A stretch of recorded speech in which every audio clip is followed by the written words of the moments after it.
ministre sport aboyi kozwa ngai na téléphone nayebi te natindele ba message biloko nyonso tu oyo président ya fédération ya WBA atindelaki nga na World Boxing Association azak organisé aux senga que gouvernement et vous appelez le ministre azoro yambayote et vous mettez le peuple congolais à témoin que ceux qui ont raté ceinture oyo titre oyo mondial donc et Rosong la ministre franc congolais mais t'as la souffrir mais ils ont besoin $100,000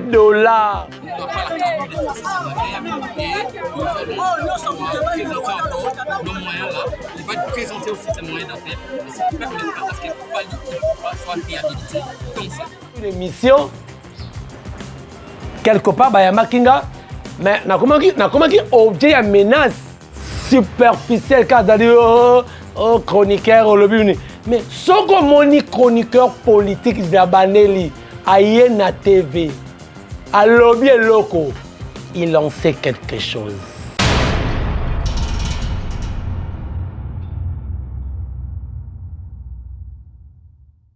Actu du peuple, toujours au chevet d'actualité. Madame, Messieurs, bonjour, bonsoir. Cela dépend de l'heure à laquelle vous nous regardez à travers le monde. Bienvenue à ce nouveau numéro de votre émission. Analysons ensemble sur votre chaîne. Analysons ensemble, Ezali, un magazine. Il y a décryptage, il y a actualité. Sociopolitique, il y a République démocratique du Congo, bien entendu. Nous émettons à Kinshasa, la capitale de la RD Congo. Eh bien, Lélo, je viens encore au Betali Solo, là par rapport, il y a un sujet très important. Boyebi, après un report, il y a audience, il y a confrontation, il fallait que ça entre le plaignant.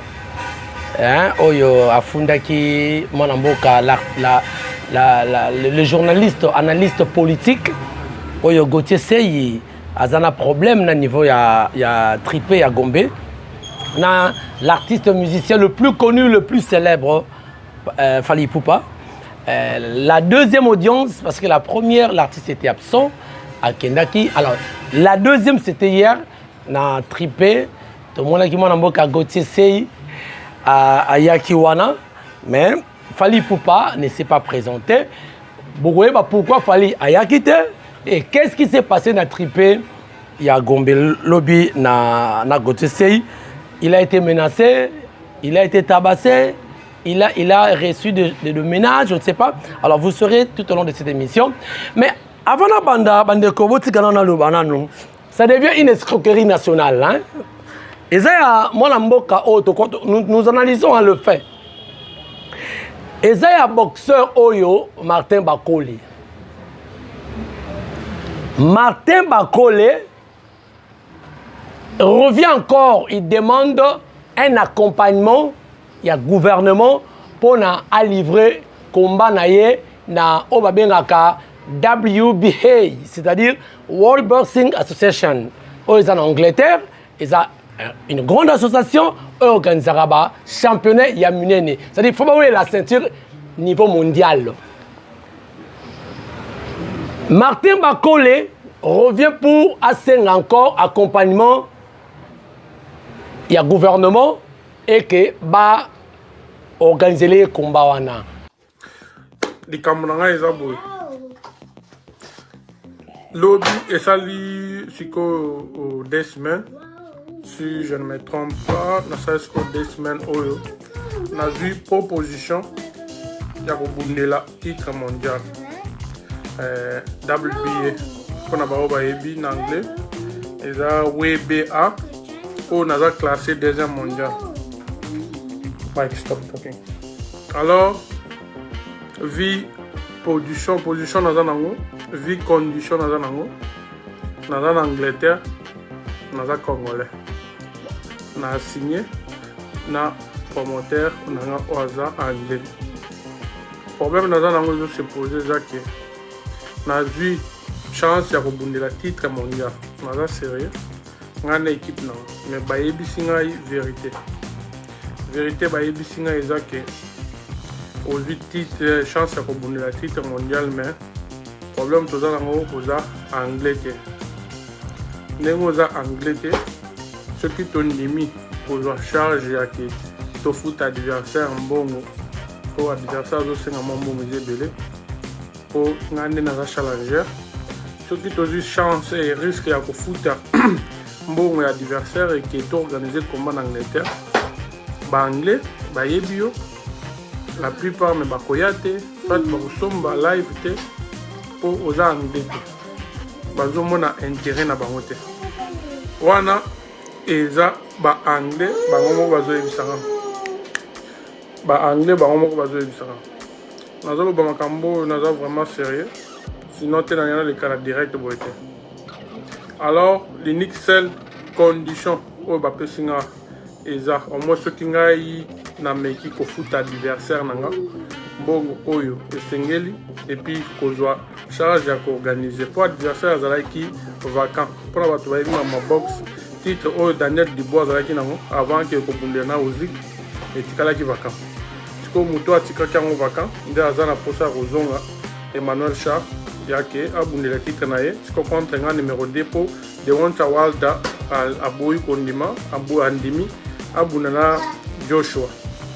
Alors eloko oye ezongeli ke non soki ngai mboka nanga bandimi gouvernement congolais bandimi ko futa mbongo adversaire et ko organiser combat na Congo wana nde l'unique seul moyen na chance na zanango ya ko bundela titre mondial. Monsieur Martin Bakole, honte à vous. Parce que après un feuilleton, il y a $100,000. Oyo escrocaki, bah congolais, ça devient c'est du paroxysme.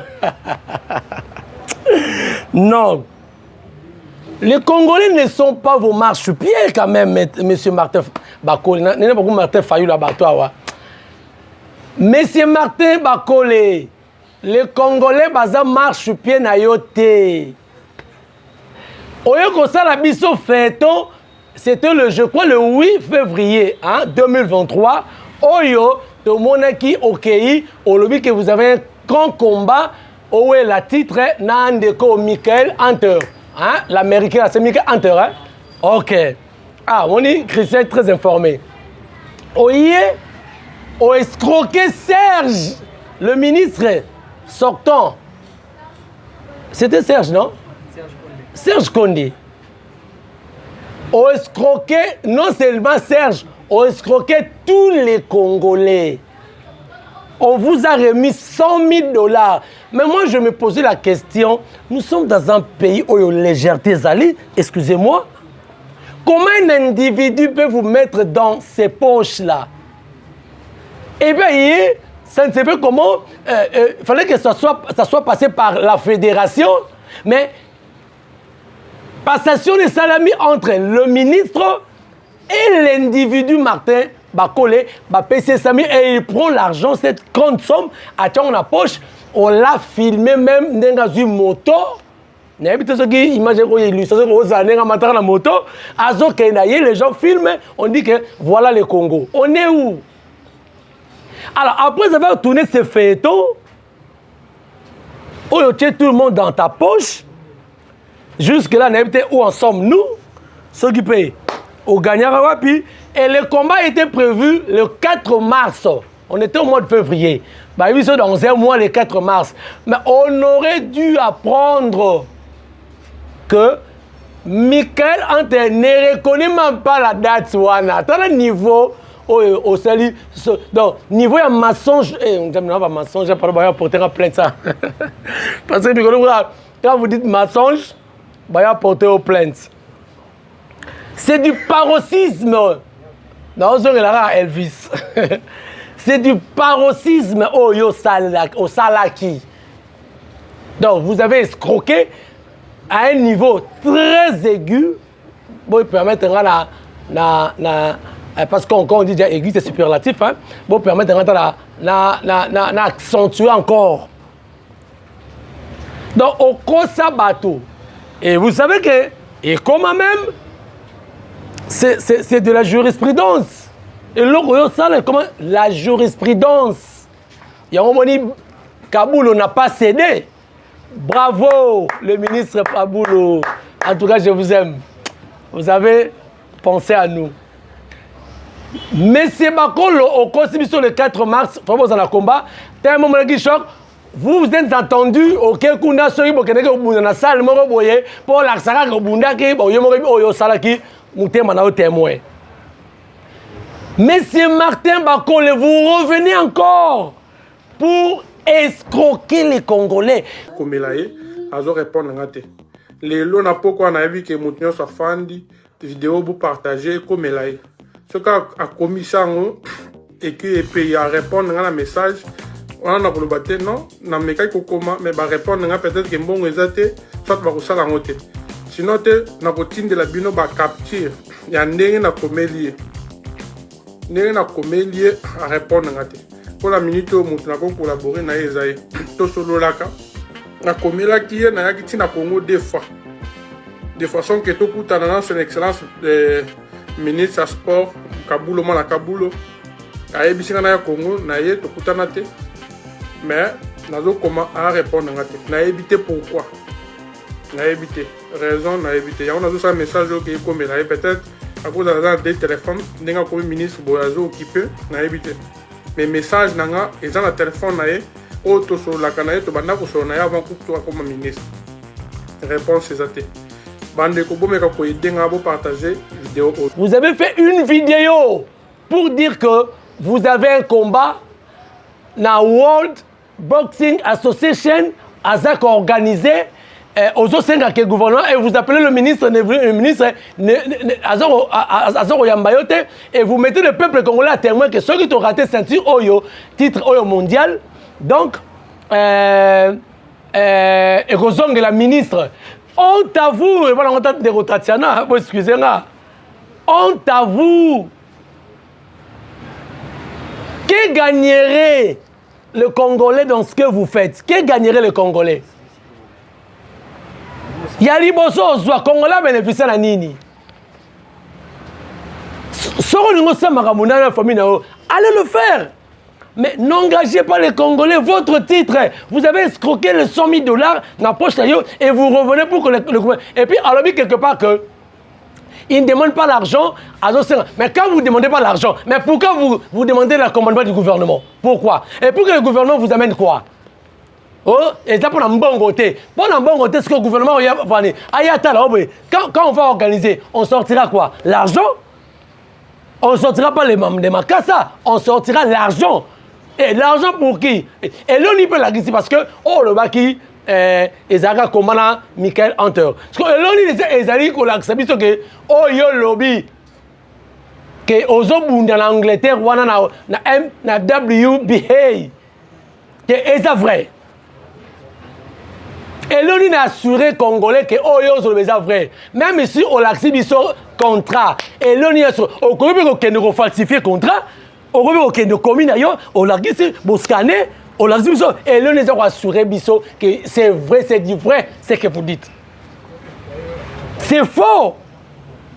Monsieur Martin Bakole, ne nous prenez pas pour des cons. Ne nous prenez pas pour des illettrés. Ne nous prenez pas pour des rien pour que, au salaire Makamnayo, tu en bénéficies, dans Makamnayo, propre intérêt, il y a famille, il y a Makamonayo. Qu'est-ce que ça a à voir avec nous les Congolais? Tu nous as trompés autrefois et tu reviens encore pour nous faire croire que... Et puis, aux autres, na image, na yo,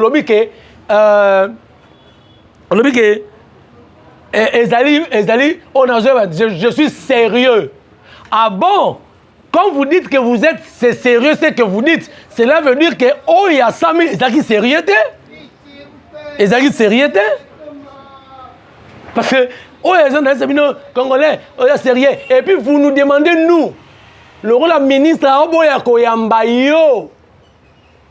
donc, biso, à travers, oh, ton commissaire, mon chef d'État, mon ango, mais tu te trompes, monsieur. Ministre, Azali, mon chef de il y a Premier ministre. Premier ministre, Azali, représentant le président de la République. Et vous pensez que ceux qui imaginent Sali et qui nous présentent, on vous donne ce que vous voulez et on vous accompagne. Et vous dites qu'on vous accompagne, tu ne demandes pas l'argent. Quand tu ne demandes pas l'argent, vous voulez qu'on vous accompagne avec quoi? Avec Makassa? Et pour qu'on organise, pour organiser les combats, qu'est-ce qu'il faut? Et puis, c'est même pas la honte, vous dites que bateau va organiser en gros, ce sont des Anglais, que ceux qui font des challenge, non, ce challenge d'ailleurs, les Anglais parce que tu es d'origine congolaise, aux Anglais, donc il faut organiser un peu ça. Est-ce que c'est que vous dites vraiment, vous raisonnez, monsieur? Vous excusez-moi vraiment, parce que, oh, il y a ça, et comment jurisprudence pour Nabiso? Et comment jurisprudence? Mais bateau, bon, il va organiser, c'est ne pas titre, voilà. Mais qui paye l'argent, na challenger, non? Bon, fout, hein? Ce aujourd'hui, ils appellent le groupe, on va coller. Ils appellent le groupe Nabiso. Ce aujourd'hui, on te pose, on se scroque à 100 000. Et ça, la nine. Et ça, là, est l'autre côté. Monsieur Martin Bakolo, ne nous prenez pas pour des cons. Monsieur Martin Bakolo, ne nous prenez pas pour des inconscients. Nous ne sommes pas de marche-pieds. Tous les marche-pieds na yote oyo oroyaka ozoko sakabiso, vous faites ce que vous voulez. Non, monsieur Martin Bakolo, on a suivi votre vidéo, excusez-moi. On a suivi votre vidéo, mais et ça les biso pas si. Au moment où tout le monde nous a braqué vers les élections, vers Banzala, nous avons nos problèmes à nous. Nous avons des problèmes belés. Il y a des priorités. Dollar est commis 25 500. 10 dollars, c'est 25 500. Donc d'ici 4 matins, ouais, et comme on a 28 000, 27 000. Nous avons des problèmes très sérieux, M. Martin Bakolo. Le gouvernement est accompagné. Nous avons la gratuité de l'enseignement, mais quel genre maintenant de l'enseignement? Il faut encore, secteur, voilà, il faut qu'on accompagne. Parce que, il y a un professeur Moloba, Moussala Mouké. Là où, par exemple, fout un professeur Mabé, par exemple, un professeur, Moutazo formé par élite congolaise. Bah, au foot, 90 000, 70 000 francs congolais. Mais tu as souffrir. Mais il y a 100 000 dollars. Ah, Zambé. 100 000 dollars. Mais est-ce que 255 000, c'est ça, hein? 255 000 francs congolais fois 100 000. 100 dollars, hein? Parce que 100 dollars, les gars, là, 255 000 francs congolais. Mais donc, fois 100. Fois 100. Et puis, ça combien? Mozango Yomoko. Ozango Yomoko. Ni passer par la fédération. Yomoko. Et là, c'est même faiblesse, il y a État. Faiblesse, il y a pareil, il y a pas de dirigeants. Et là, c'est même que nos dirigeants, ce sont des coopérants. Bah, on travaille comment? Des dirigeants normaux, respectifs, compétents. Bah, ça là, un individu vient dans un gros ministère et on lui sert l'argent Namaboko. Ça ne se fait pas. Mais ça m'a la Congo, Mokelengi. Et à s'aventurer dans le Congo. Ailleurs, pour les fois, il demande encore l'aide. Chers boxeurs, nous vous aimons beaucoup. J'ai encore suivi l'intervention de son frère, Junior Makaboua. C'est un frère que j'aime beaucoup aussi. C'est son frère. Oui. À Pekissi. À Lobi, que. Oh, Salaki, Tika Maramozo Sala, voilà. Mais si quand à BBC, et si quand à BBC, à côté ici, à vénérer encore chef de l'État, parler de béton, vous voulez. Non. Le sport est apolitique, chers frères. Sur Lingin de Konayo, Martin, PCA conseil le bas Atika. Mais ne nous amenez pas dans le terrain. Parce que le comment même Moutanga qui nous soukola la moine dans la douche, habille sous l'impuissance du chef de l'État. Oh! Moutanga qui est la banque na Simalupango sous l'impuissance du chef de l'État. Moutanga organisé combat il y a modéro, il va lire à Mingi, il va Richard Mempe. Il va lire à Mingi. Organiser combat va lire mais il y a sous l'impuissance du chef de l'État. Totika au côté Sarafati béton na ba makamusu soyo. Et puis pour terminer, Martin Bakolo a dit que ceux qui ont eu titre mondial, voilà, Congolais témoins, Balanda ministre, il y a sport, Nemouta bloqué. Bravo, Bukabulo. Merci, Bakabulo. On comprend. Jurisprudence, soit à $100,000. Cette mauvaise aventure est servir yo. À cause de ces détails, ceux qui ont un titre mondial, M. Martin Bakole, ça en yo. Zangana yo, tu as fiston frappe à aucun de soyango. Calme beaucoup, wana. Ok. Merci beaucoup. Je crois là c'était pour notre frère Martin Bakole. Alors, deuxième sujet nabiso, auto-décrypté awa, information à l'élo, et ça, l'affaire Gauthier Sey. Parce qu'il s'agit de politique et côté de la Kati. Moi, je suis un peu politisé. Gauthier Sey est passé sur le plateau. Il y a mon amour Israël Moutombo. Je crois que nous avons rappelé notre histoire. Il est passé, Bazaraki, la confrontation dans des Comanix. Des Comanix, Azali. Moi, je suis analyste politique. Je l'ai encore suivi à Sali Vafido Moussouzou. Mais je répète un Comanix conseil. Vous avez encore une carrière ébélée devant vous. Tika orgueil. Tika Marambu. Ozo Sala. J'ai encore suivi notre vidéo. Tika justice et Sarah Makamnango. Baneko le Makamou Yambo. Mais il faut une parenthèse par rapport à l'organisation. Il y a francophonie, je crois qu'il y a un Israël Moutombo. L'un, à côté là, il défendait l'artiste musicien Fali Poupa, c'est-à-dire Manix. L'autre, à défendre, donc il défendait la position pour lui, alors que c'était Ferré, machin, c'était Gauthier Sey, qui est analyste politique. Journaliste à sa analyse politique. Mais qu'est-ce qui est arrivé? Naba propos y a Gauthier Sey. Bon, ndenge a lobby que M. Fali Poupa, l'artiste ya Mbokoyo, ndenge fiso frappe à l'Obaka, artiste ya Mbokoyo, moi je reconnais en lui, c'est un grand artiste. Voilà. Qu'il pleuve ou qu'il neige. Fali Poupa, c'est un grand artiste, Yamboko.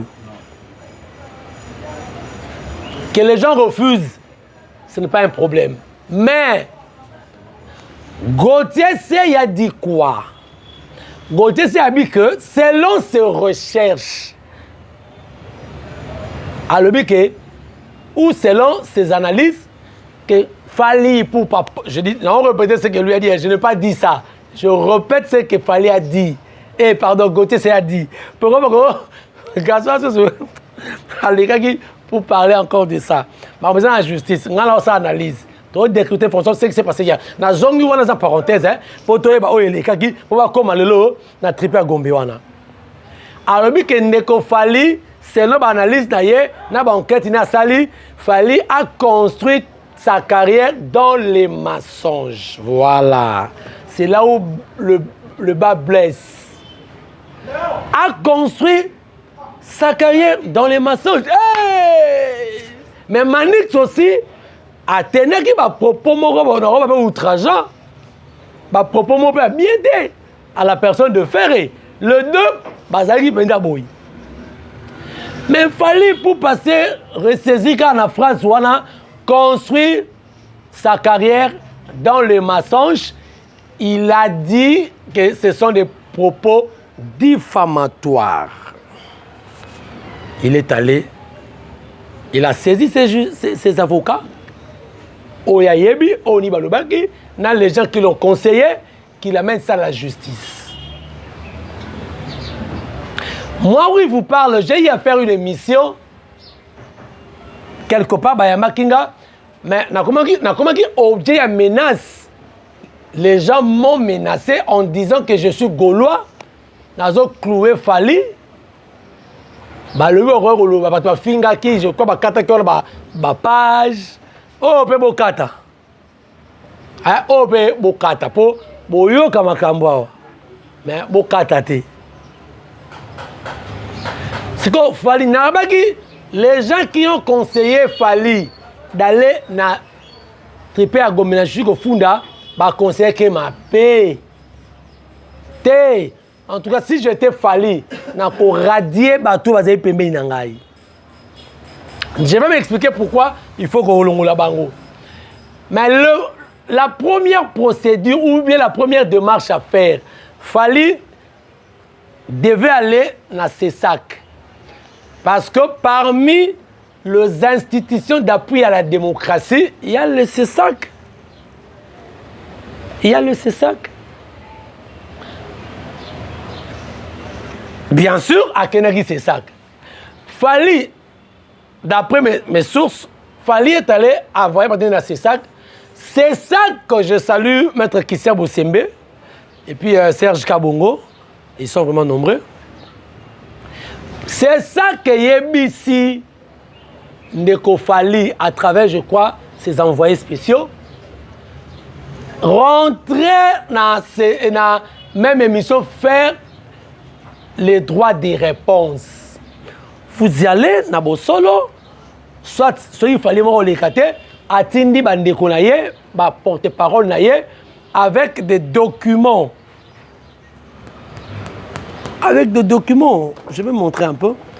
Vous prenez les documents, vous brandissez les documents dans la télévision pour dire que Monsieur Gauthier, ce que vous avez dit, c'est du faux. Voilà la vraie version. La vérité est là. Ça allait être la moindre des choses. Mais de là, directement au Funda. Je reviens maintenant pour dire, avant de na procès à lobby. Parce que première audience, Ndeko Fali a quitté. Il était en voyage, il a voyagé et maintenant il y a pour hier le 19. Mais ils l'ont induit en erreur. Monsieur Fali, l'artiste, grand artiste Yambokoyo,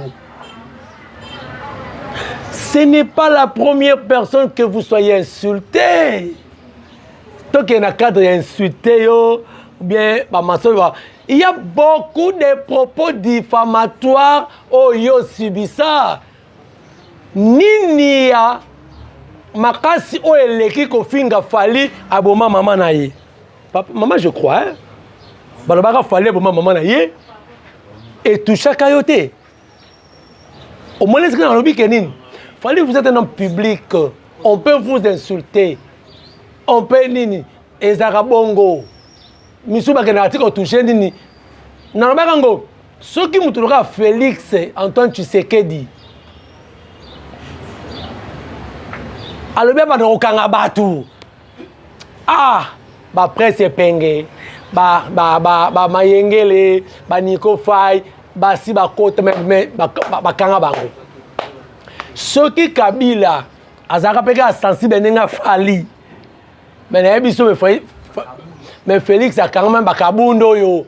Aboma bango ta mususu. Non, pas Félix, je dis Kabila, excusez-moi, pas Kabila. Dans zone ici binoti. Soki Kabila azalaki muto yo ne sensible aura Fali mais la kanga ba de belé dans una biso mais ba kanga biso au pays parce que ça on peut venir rechuter te Ndeko Christian. J'ai encore beaucoup à dire na le na le na sommerté. Vous comprenez? Donc aro kanga batu Ndeko Fali ba finga yo bo mama. Donc, ce qui est au Betango Kara, c'est-à-dire ça a soloté. Et bon, il y a carrière dans un mensonge. On ne peut pas on est touché. Ah bon? Dans ce qu'on est touché, on s'entend comment ils arrivent vrai.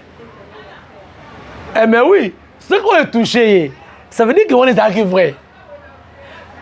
Tozonga, il n'y a pas longtemps, fallait y longwa qui, nous avons expliqué, nous avons analysé, fallait y longwa quartier latin, a commis lettre mise en disponibilité, à côté de ça lettre pas à Kofi.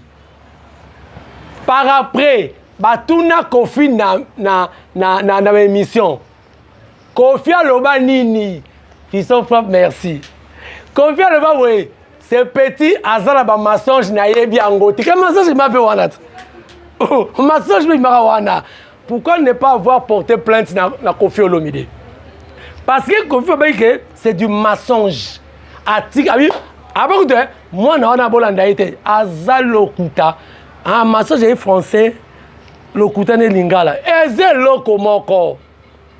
Kofi a dit ça que c'est petit à un mensonge à tika ko pesa ngai ninité lettre te na yebi angote. Pourquoi c'est la angote l'artiste? Pourquoi c'est la angote? Mais il y a mensonge, il a fallu, il y a pourquoi que les gens qui l'ont conseillé, il y a que na justice ba induire na erreur. Fallait pas, c'est mon analyse, c'est mon point de vue, ça n'engage que moi. Fallait pas qu'il aille dans la justice, dans le niveau wana. Mais il est allé à la justice. Il a accusé Gauthier Sey. Nabandeli ne pourrait pas rentrer avant la. Parmi les chroniqueurs, il y a musique. Na chroniqueur, il y a politique. Le mieux informé, le plus ressourcé, je pèse bien mes mots, hein, ce sont les chroniqueurs politiques. Au moment où il y a musique, la superficielle, tôt,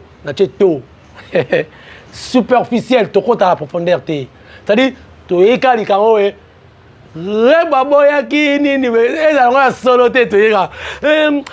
Analyser. Yo analyse. Superficielle, quand tu dis chroniqueur, mais ce que mon chroniqueur politique de Baneli, à Yena TV, à lobby loco, il en sait quelque chose. Ce n'est pas en vain. Il en sait quelque chose. Bien que pour ceux qui sont un peu politisés. Alors, hier, la deuxième audience, je vais chuter par là. La deuxième audience, na trippé à Gombe.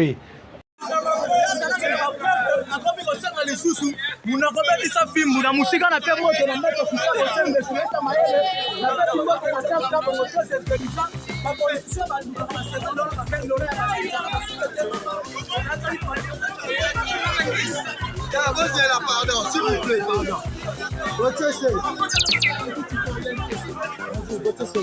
Bonjour, petite.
Ah, c'est ici. On est derrière. Ne vous en faites pas.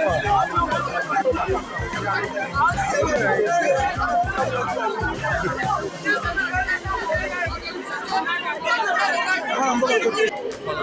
Il s'est exposé et maintenant il a pris la coupe de l'escampette. Lui qui avait des preuves, il est dans l'impossibilité de présenter son moyen de défense. Donc, c'est tout ce que je peux dire. Il a relevé appel. Comme j'avais dit dans mon intervention, nous sommes des serveurs. Nous n'allons à la chasse de Aujourd'hui, nous allons traiter des morts. Nous allons suivre cet appel jusqu'au tribunal de grande instance de Kinshasa. Nous allons fixer l'appel face à Gauthier Seye. Il n'aura pas la carte de défense sur l'affaire et nous allons présenter encore nos moyens là. Il va être présenté aussi ces moyens d'appel. Ce qui permettra à ce que Fally soit réhabilité comme ça. Merci. Merci. Lingala.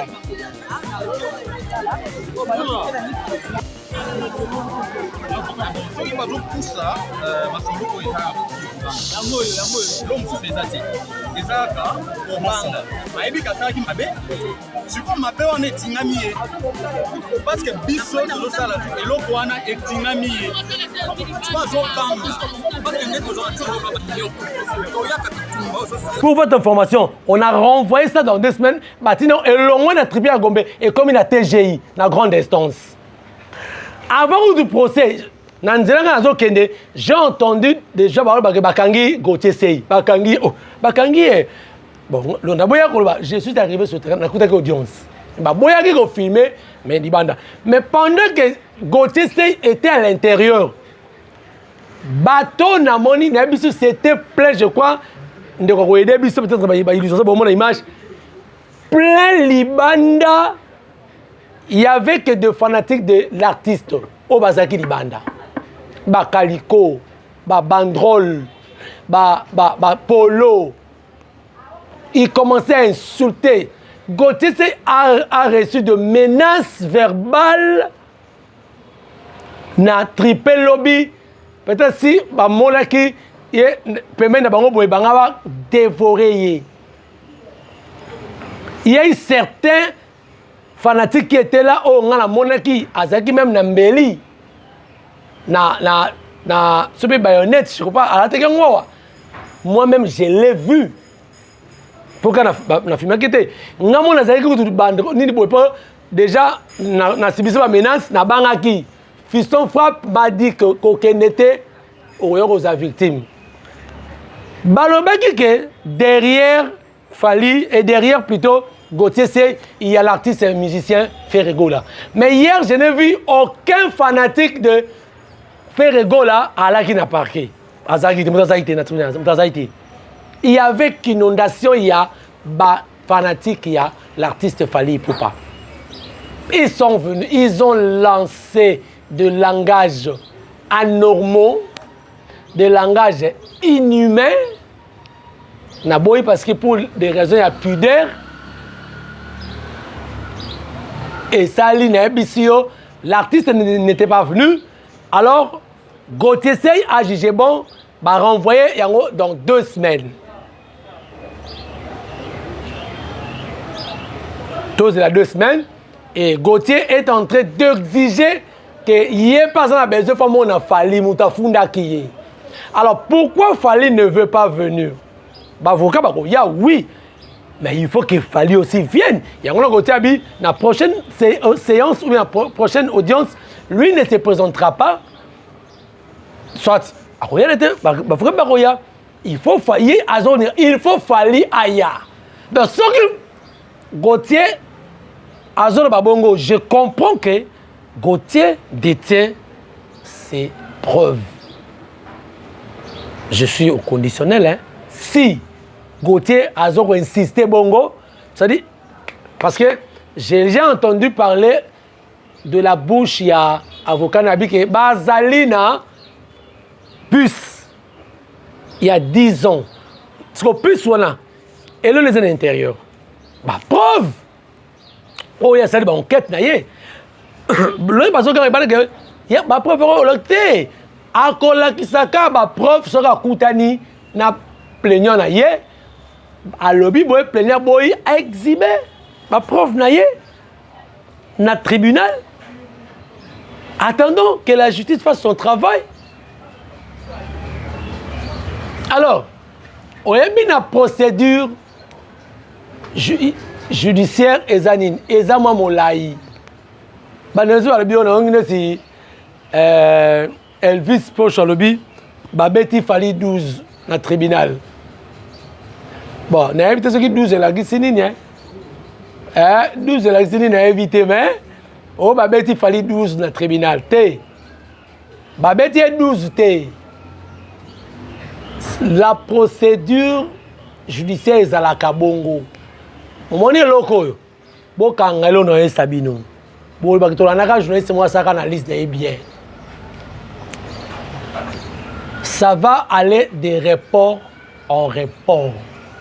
Boroya lelo oh ça va juge à l'autorité. On renvoie dans 2 semaines. Bozela, on renvoie dans 1 semaine. Si l'artiste va se fatiguer, en tant que j'ai perdu beaucoup d'argent, si à mon bon ça va, il faut traiter dans l'amiable, vous allez rentrer au CESAC. Ce qui CESAC, on a atteint la UNPC, on a une mesure disciplinaire pour la Gauthier Sey, peut-être là. Mais ceux qui vont s'attendre, boyer, attention, moi j'aurais conseillé à Fally Ipupa, si j'étais son conseiller, je lui dirais de retirer sa plainte, de parler dans l'amiable. Fally, vous êtes un artiste, vous êtes un homme public. Ben, un jour, oh, yo subi ça, oh, écoute, et quoi ça y est dans carrière, et bouja yo te. Par contre, au Mata, pourquoi vous descendez trop bas comme ça? Oye, au fond, tout cela, on va oye bisayo wana. Et ça va intérêt na bango, hein? Bah, fanatique, on va y aller bien, on va y aller ça. Il y a une menace, bah, fingi, wana na tripé, na tribunal. Et ça qu'on aurait ôté, les gens voient qu'ils vont dire, bah, pour là, yo. Bah, ils ont parlé de n'importe quoi. Bah, ils ont finga. Non. Moi, quand la mise n'a fini bêtise. Et... Bon, ce n'est pas grave. Ok, voilà, merci beaucoup. Bazo Tchangasine, que tu communiques la souka.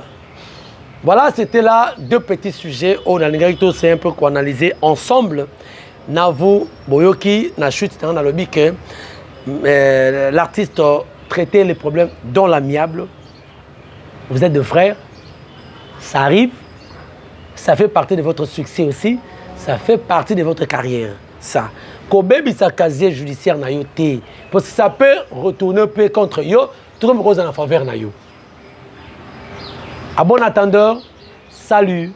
Merci. Na bande konyo sur la nakinga na analyse ensemble oyo na Actu du Peuple Télévision. Na pesi bino mbote mingi merci parce que vous avez tant na bino pesi nga matoi na bino na misu na bino pour kobola nangai. Alors continuez à vous abonner massivement à la chaîne Nabino Actu du Peuple Télévision. Abonnez-vous, n'oubliez pas la cloche de notifications pour ne rien rater comme actualité prochaine de la chaîne Nabino. Alors ceux qui nous ont besoin de Nabino Koutani prochainement dans un autre numéro de votre émission Analysons ensemble. On continuera toujours à analyser.